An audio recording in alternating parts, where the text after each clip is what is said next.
guys, gagawa po tayo ng masarap na ulam sa ating breakfast. So we have here eggs po at saka eggplants. Yung eggplants ko ay ni-slice ko na siya guys ng ganyan. Okay? So yung eggs natin guys, lagyan lang natin ng konting salt. Sprinkle natin siya ng konting salt. And then mag-add po tayo ng thyme leaves.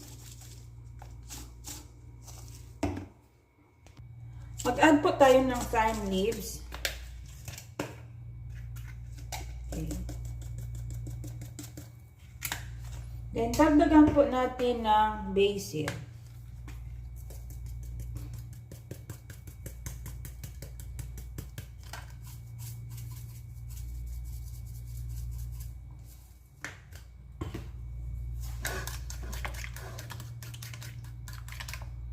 Then, i-mix natin yung mga ingredients.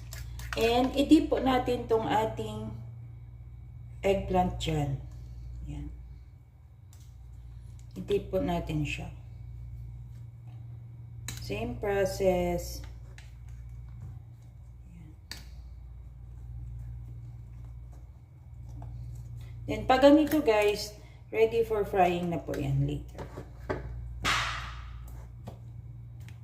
So, ganyan lang po siya.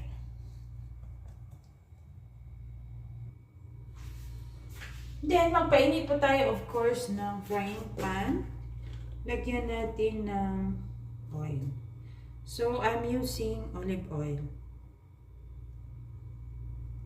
Kahit anong oil po, guys. Ako kasi medyo mataas yung cholesterol ko, kaya olive oil muna ngayon. For now, ang ginagamit kong pang-fry.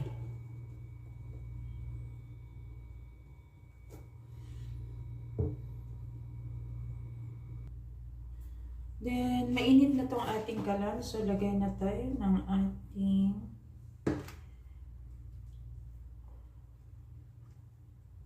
eggplant.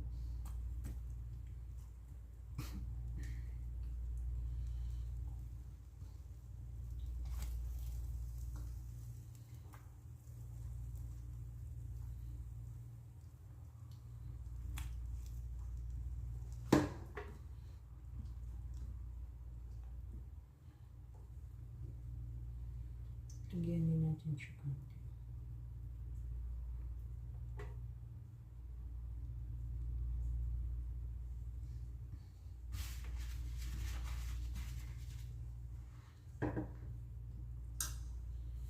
So, antayin lang natin siya guys na maluto yung other side. Then, i-flip na natin. Sa other side na naman.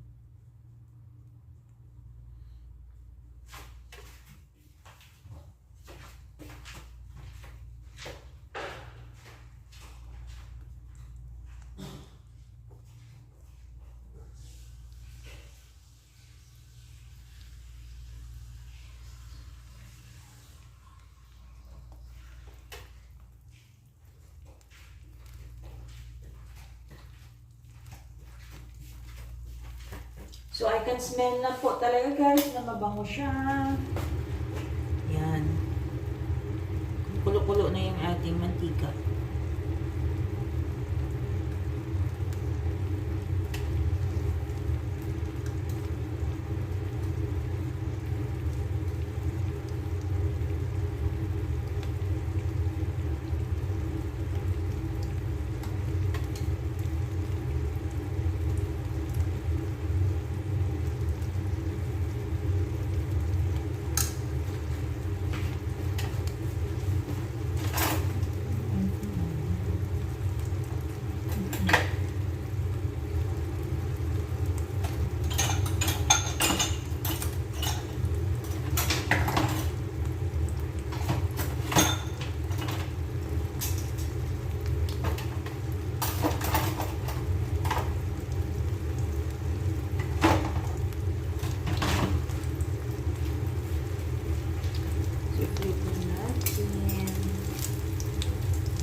So, you have to try this one, guys.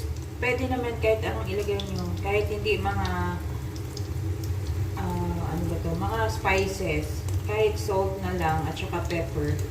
Kasi ako, dinidecrease ko ngayong salt intake ko, kaya ganun. Mga spices yung nilalagay ko. Para magkalasa naman siya, hindi naman ganun ka-blunt ang kanyang taste.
Second batch, guys. Okay na yung una na nilagay natin. Lagay na natin dyan yung egg.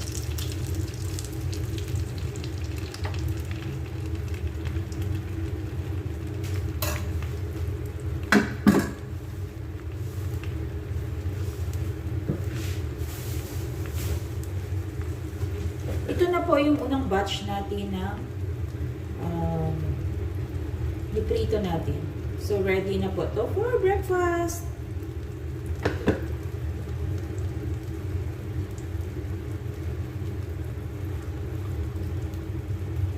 For breakfast, we have here sweet potato, fried chicken, eggplant with spices and egg. Of course, rice. Meron din tayong broccoli. And to pair it, we have hibiscus tea.